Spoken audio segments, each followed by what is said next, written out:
because honestly I'm quite surprised how good the M8 is. So people, I will just show it quick around to you, just a little quicker walk around, because we will focus on driving, and let's get into driving this car.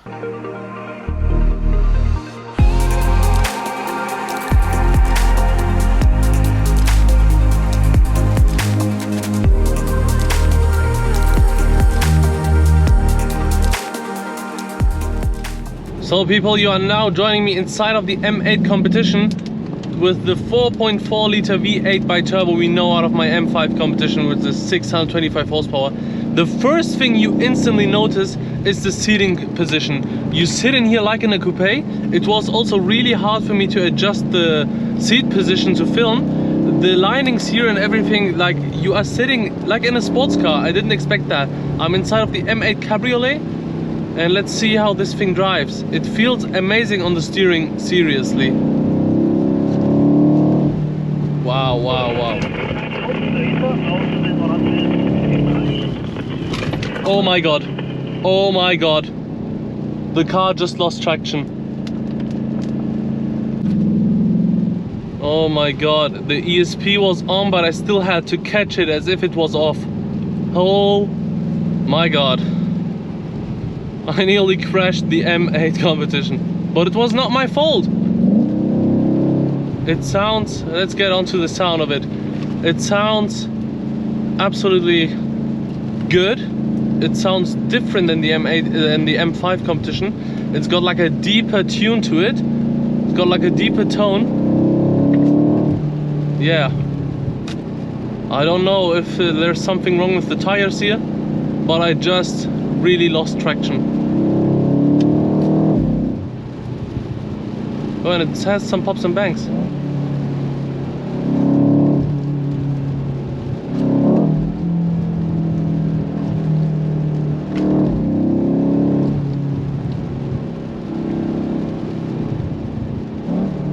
I really like driving the M8, but it did me dirty. It honestly did me dirty right now. The traction is completely on. We have good tires, not a cup tire. And it just completely went sideways. I had to save it. Thank God I saved it. But other than that, I'm sitting in a really coupe, sports-like seating position. I did not expect this from the M8. I thought it just gonna be like a sportier M5, if you know what I mean.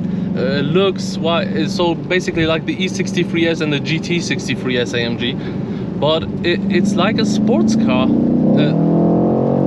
It's also way louder inside, and this console looks really, really good. Carbon on it also. It looks really, really good.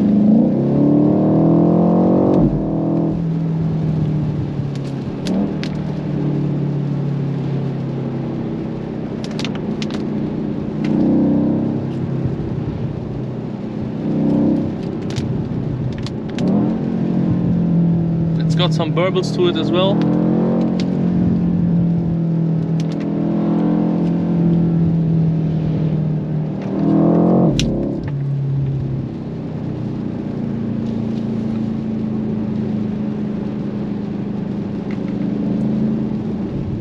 So ladies and gentlemen, this, you always have to be careful in these wet conditions. Look, even with X-Drive, four-wheel drive, even with the traction put on, and I didn't even give it any throttle. I remember now, I will review the footage, but I think I just drove normal or gave it some normal input, and this still happened.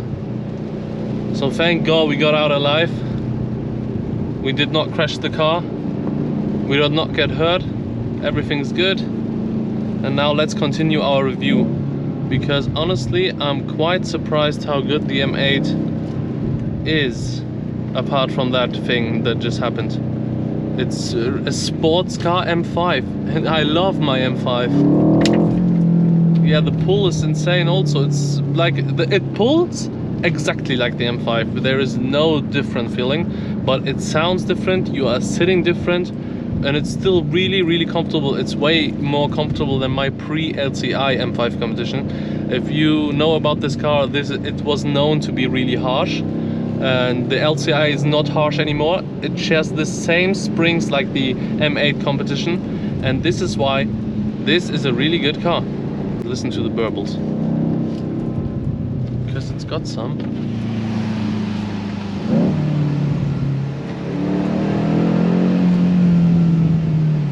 Yeah, it sounds really nice, this car.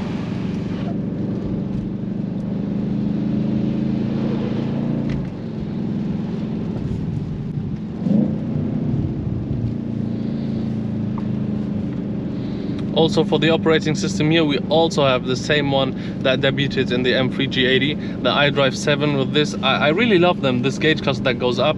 Some people tend to not like it, I really love it. And here we can adjust the stuff we want, the M menu, how much tire pressure we have.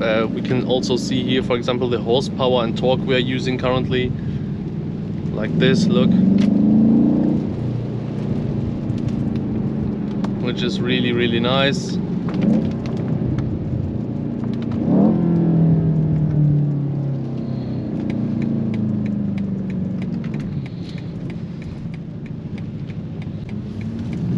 Let's give it full throttle.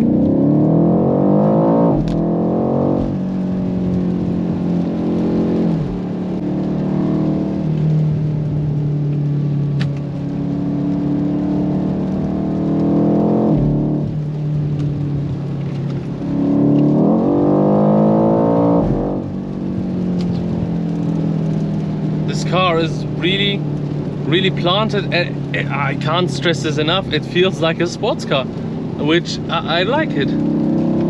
It's definitely a sporty car, and it's definitely a small upgrade to the M5 competition. Definitely, if you want a sportier feeling car. If we are talking about space, obviously this is a Cabriolet or coupe or Grand Coupe, but in the Cabriolet and coupe you don't have any space at all. It's basically a two-seater. In the back it's not for adults, but driving wise, this drives better, this looks better, and it honestly sounds better than the M5 LCI. We need to be really careful here because it's slippy, there's leaves on the ground, it's horrible conditions. This is basically like snowy, icy weather here for the tires. It's horrible conditions. As you just saw what happened to me out of the blue, we need to be careful here.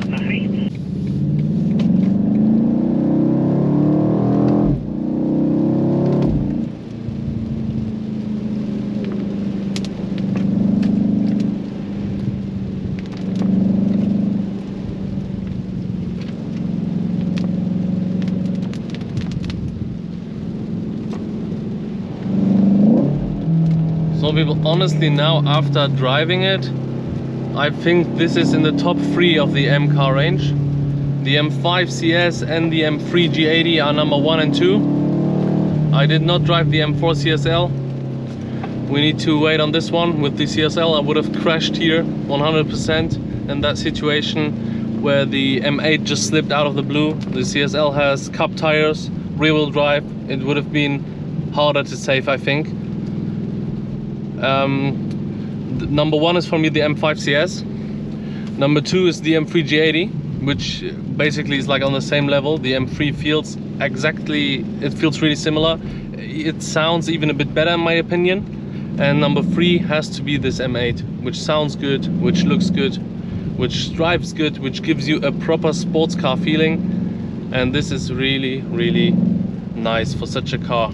It's a Grand Tourer, the M8, like you have to compare it to an S63 Coupe or the Bentley Continental. It's not a Porsche 911 rival, but it's gonna be one of the sportiest out of that Grand Tourer lineup, or even the sportiest. So people, I just ended the review with the M8 competition. If you've enjoyed this video, check out my other BMW M reviews, and I hope I'll see you in the next one. Goodbye.